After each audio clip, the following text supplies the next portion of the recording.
नमस्कार प्रेरक साथियों, एक बार स्वागत है आप सभी का हमारे चैनल पर। आज मैं एक ऐसे युवा के बारे में बात करने जा रहा हूं जो वकालत से लेकर किसानी से लेकर शिक्षा प्रेरक 2000 मानदेय से लेकर सरकार के आंखों में समाने का काम किया है। साथियों बता दूं, छत्तीसगढ़ प्रेरक संघ के अध्यक्ष के माध्यम से जिस प्रकार से काम किया गया है, आपको पता होगा कि काफ़ी तेज़ी से वायरल हुआ वीडियो जिसमें पंजाब केसरी न्यूज़ चैनल के माध्यम से और तमाम जो छत्तीसगढ़ के अंदर न्यूज़ चैनल है उनके माध्यम से जो जानकारी दी गई, वह जानकारी शिक्षा प्रेरक को लेकर काफ़ी ही अहम था। क्योंकि शिक्षा प्रेरक का ये जो पहल किया गया है, जो उप मुख्यमंत्री जी से वार्तालाप किया गया है, यह कहीं न कहीं प्रशंसा के पात्र हैं। और इनका जो प्रदर्शन चल रहा था, आपको पता ही है कि प्रदर्शन 20 से 24 के बीच में इन लोगों का चल रहा था धरना प्रदर्शन। और उसी दरमियान जो है, यह अभी जो है हाल ही में कल ही की डेट में उप मुख्यमंत्री जी से बात किया है, तो वह वीडियो आप लोगों ने सुना होगा।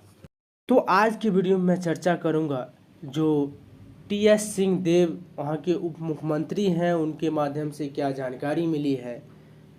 टी.एस. सिंहदेव जो कांग्रेस के सरकार में है और आपको पता है कि छत्तीसगढ़ के अंदर उप मुख्यमंत्री से लेकर मुख्यमंत्री तक कांग्रेस की सरकार है। और इस दरमियान जो जानकारी मिली है, वह जानकारी जब आप जानिएगा तो आपको बेहद ही आश्चर्य होगा कि कोई मुख्यमंत्री एक संवैधानिक पद पर बैठा हुआ है और वह इस प्रकार का गलत ढंग से टीका टिप्पणी कर रहा है। तो यह आखिर शिक्षा प्रेरक के साथ क्यों हो रहा है, इस पर इस वीडियो में चर्चा होगा।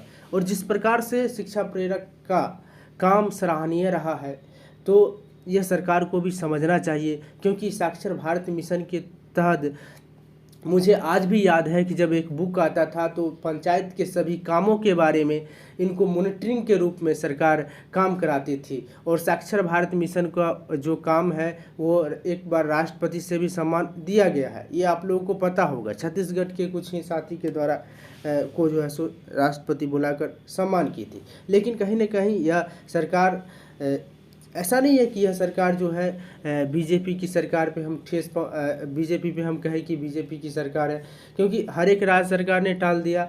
चाहे वो बिहार की बात करें, बिहार की आबादी 17,000 के 18,000 के बीच में शिक्षा प्रेरक हैं।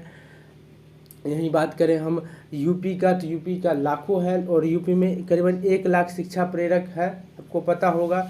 और जब यह सरकार के द्वारा, राज्य सरकार के द्वारा कहा गया कि यह केंद्र सरकार का वैकेंसी है, केंद्र सरकार इसका हाल जानेगी, तो कहीं ना कहीं जब बीजेपी की सरकार यूपी में है तो वहाँ भी सोचना चाहिए। कहीं ना कहीं समायोजन की जब बात होती है शिक्षा प्रेरक को लेकर, तो सरकार न करती हुई नज़र आती है, ठीक है।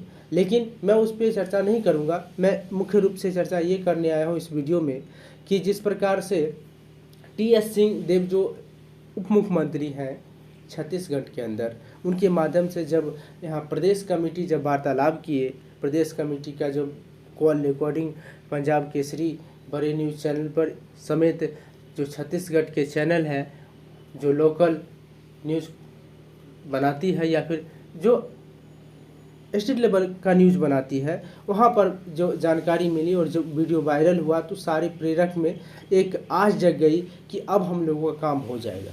लेकिन जिस प्रकार से टी.एस. सिंहदेव के माध्यम से कहा गया कि हमारी बात जो है सरकार सुन नहीं रही है, तो आप सोच सकते हैं जब एक राज्य के जो उप मुख्यमंत्री हैं, जो प्रजा वहाँ के लोग उनको जो एक संवैधानिक पद पे बैठाया है, और वही है जब ऐसा बात अनर्गल तरह से बात को कर रहे हैं, तो यह साफ तौर पे जाहिर होता है कि सरकार भी इस पर सही ढंग से काम नहीं कर रही है। उनका कर्तव्य बनता था कि अपने जो संवैधानिक उनको पद पे बैठाया गया है, वह शिक्षा प्रेरक का बात सुनना चाहिए उनको। लेकिन वो इस बात से न करते हुए नजर आए और वह कहते हुए नजर आए बहुत ही खुशी के साथ कि शिक्षा हम लोग हमारा काम सरकार नहीं सुन रही है।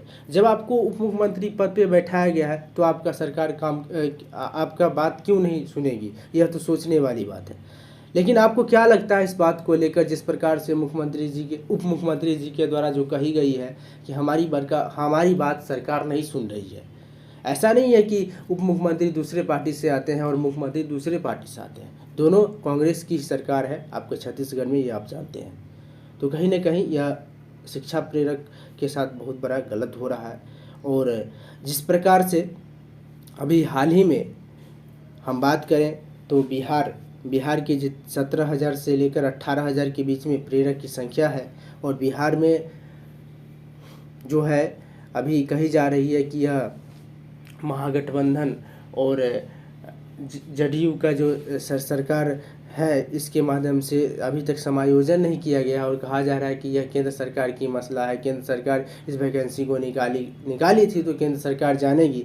तो ऐसा नहीं है कि केंद्र सरकार की पार्टी जहाँ पर बीजेपी है वहाँ पर जो शिक्षा प्रेरक काम कर रही है वहाँ भी काम नहीं हुआ। अभी यूपी में देख लीजिए, यूपी के अंदर करीबन 1 लाख शिक्षा प्रेरक हैं और वहाँ आज तक समायोजन नहीं किया गया, प्रेरक का बात नहीं सुना गया। तो ये कहीं ना कहीं सारी जगह जो है सरकार का पहलू का शिकार सारे प्रेरक साथी हो रहे हैं। बता दूं कि 31 मार्च 2018 के बाद इनको कार्य से हटा दिया गया और इनका जो बुक आता था उस बुक में पूरे पंचायत को मॉनिटरिंग करने के लिए इनके ऊपर जिम्मेदारी दिया जाता था। तो कहीं ना कहीं सरकार का शिकार हो रहे हैं सारे। आपके मन में क्या कन्फ्यूजन है, आप प्रेरक को लेकर क्या सोचते हैं, कमेंट जरूर करें। जो ही छत्तीसगढ़ प्रदेश कमेटी के द्वारा कुछ निर्णय लिया जाएगा तो सबसे पहले इसी चैनल के माध्यम से वीडियो उपलब्ध कराया जाएगा।